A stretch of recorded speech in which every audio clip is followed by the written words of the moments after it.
What's up, everybody? Gen V Season 2 has come to an end, but it's not quite over with The Boys Season 5 on the horizon. Let's dive into episode 208.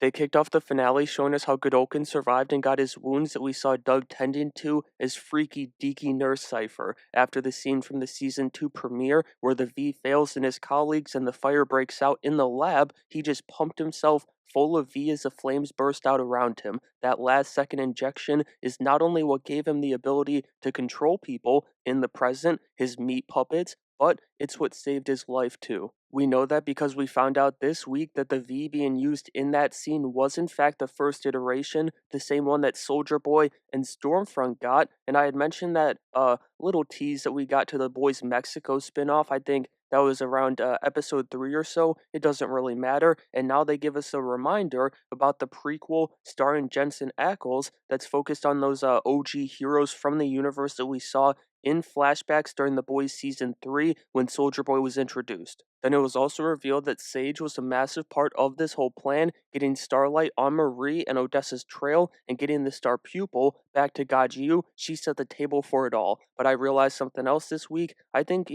part of Sage's whole lobotomy thing that we saw in The Boys Season 4 is hiding these affairs from Godolkin. Obviously, the relief thing, that is a part of it too, of course, that we learned about along with the lobotomies. I just think, this was another part of why she keeps on doing it. Anyways, Hamish Linklater gets to stick around for a bit as Doug, not too long, but long enough to have another incredible scene. He was the MVP of Season 2, and this was a great moment from both Hamish and Sean Patrick Thomas, as well as another beautiful way of the show honoring Chance Perdomo and his character Andre. But that was interrupted by the new Black Noir, who takes out Doug and captures Polarity. I love this scene, despite having to mourn Doug, as the new Noir captures the fan in all of us. First, he takes a selfie with Polarity at the car, then a couple scenes later, we saw him asking a million questions before Sage shows up in this cell, and I'm not quite sure, so let me know down in the comments below what you think about this, but I think they might have been in the woods here.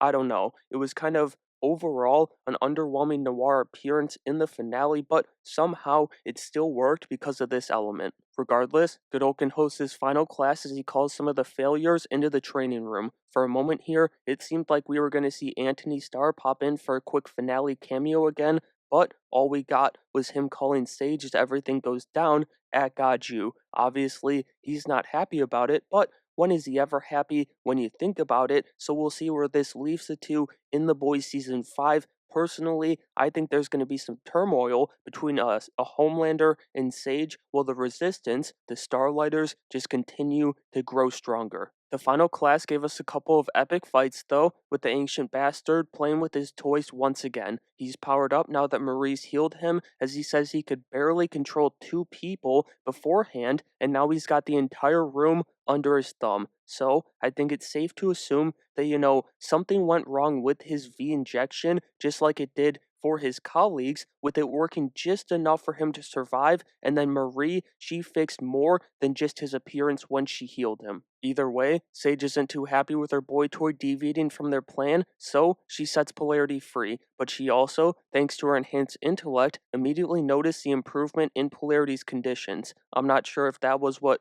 caused her to leave the door open here, or if it was just her being pissed at Godolkin. Maybe it was a combination of both. Honestly, it probably was a combination of both. I just can't wait to see how she's going to handle the wrath of Homelander in the final season of The Boys. I want to get back to the fights in the training room, though, because they were spread out, and each time we went back, we got something uniquely absurd. They got better and better, from the bloody dance bit to this ridiculous display of powers between the frickin' super pubes and the chick who copies the powers with the tail, and then Marie arrives to stop the monster that she unleashed playing God. I just love this part of the episode. But then Godolkin's able to take control of Marie after she tries to pop him like a balloon. I made this comparison last week, and it resonated with me once again this week in a new way as she continued to remind me of good old Anakin. Obviously, she didn't fall all the way to the dark side here, it was just more so her understanding of her great power, like she knows the potential she has, just like Anakin did, while the shoe is still kinda,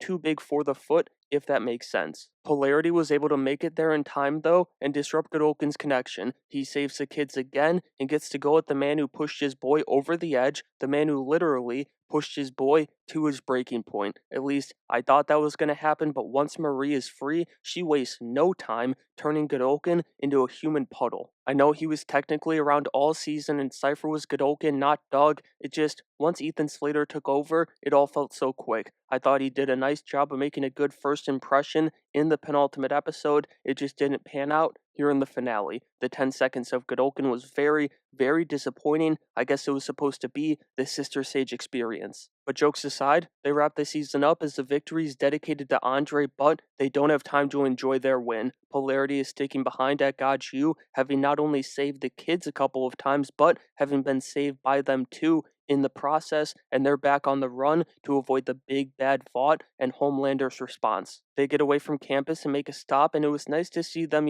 just be dumb kids for a second because they were still so damn close to Gaju. I thought it was kind of funny, but lucky for them, it's Annie who finds them, and she brought a friend this time as A-Train gets a speedy cameo, and that dumb joke aside, Jesse T. Usher got a great scene here to send us into The Boys Season 5. But I gotta be honest, I've got mixed feelings on this finale. I think it's good that they left us on a hopeful note for a change in this universe. The good guys, they added a couple of heavy hitters as the Guardians joined the Resistance, and things are looking up. It's just, the whole Godolkin thing was such a total swing and miss here in the finale, and it just felt as if they were kind of, checking boxes, making sure that they wrapped up all the storylines here in season 2, and not worrying about how they wrapped up those storylines, just making sure they got to the next season. They were turning up field before they secured the ball, and we didn't get the best version of this finale because of that. And so that's going to do it for my breakdown of the Gen V Season 2 finale. At the end of the day, I think I'd have to say that I enjoyed Season 1 more than Season 2, despite thinking that this one would be better at the start, but this was still a solid season. This universe rules. I want to know what you guys thought about the finale, though, so let me know down in the comments below and make sure you have a great day.